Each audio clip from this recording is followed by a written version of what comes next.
ही कोई पशु पक्षी दिख रहा होता है, परंतु बुद्ध अपने मार्ग में आगे बढ़ते रहते हैं।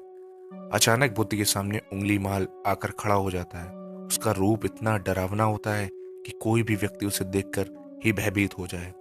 उसके गले में उंगलियों की माला होती है, चेहरा और हाथ रक्त से सने होते हैं और शरीर बलशाली होता है। उसका रूप इतना भयानक होता है कि किसी भी साधारण व्यक्ति के प्राण तो उसे देख के ही निकल जाएं, परंतु बुद्ध पर उंगलीमाल के इस डरावने रूप का कोई भी असर नहीं होता। बुद्ध कुछ क्षण तक एक शांत मुस्कुराहट के साथ उंगली माल की तरफ देखते हैं, फिर उसकी बगल से निकलकर अपने मार्ग में बढ़ जाते हैं। बुद्ध को ऐसा करता देख उंगली माल को यह समझ नहीं आता कि उसके साथ ये क्या हो रहा है। वह मन ही मन सोचता है कि मुझे देखकर लोग या तो भाग जाते हैं या मुझे देखकर ही मर जाते हैं या फिर मुझसे अपने प्राणों की भीख मांगने लग। मैंने कई सन्यासियों को भी मारा है, परंतु मैंने आज तक कोई ऐसा व्यक्ति नहीं देखा जो मुझे नजरअंदाज करके अपने मार्ग में आगे बढ़ जाए।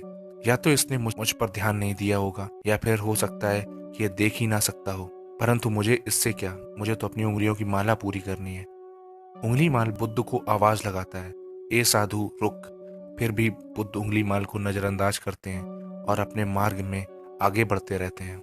उंगली माल और ज्यादा क्रोध में भरकर बुद्ध को आवाज लगाता है, ए साधु रुक। फिर भी बुद्ध उंगली माल को फिर से नजरअंदाज करते हैं और अपने मार्ग में आगे बढ़ते हैं।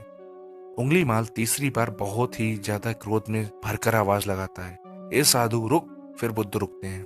उंगली माल बुद्ध के पास जाता है और कहता है, मेरे आदेश देने के बाद भी तू रुका क्यों नहीं?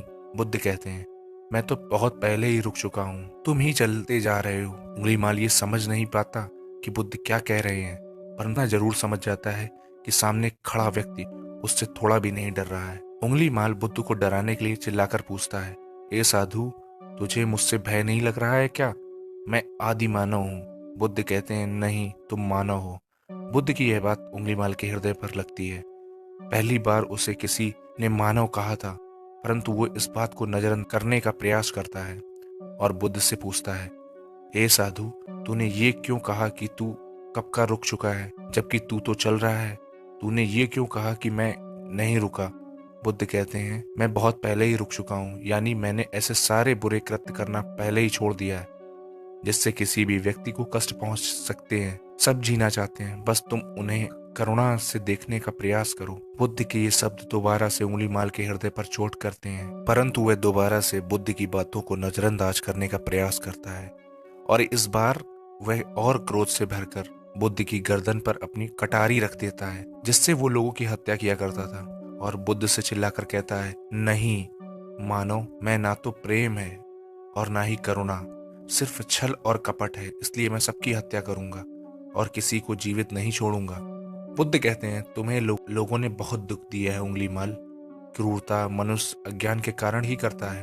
ईर्ष्या, द्वेष, मोह, माया ये सभी अज्ञान की ही संतानें हैं, परंतु वो व्यक्ति ही है जिसमें दया, करुणा, सद्भाव और समझ का उदय भी होता है। उंगली माल, यदि इस जीवन में क्रूर और निष्ठुर लोग हैं तो दयावान भी हैं।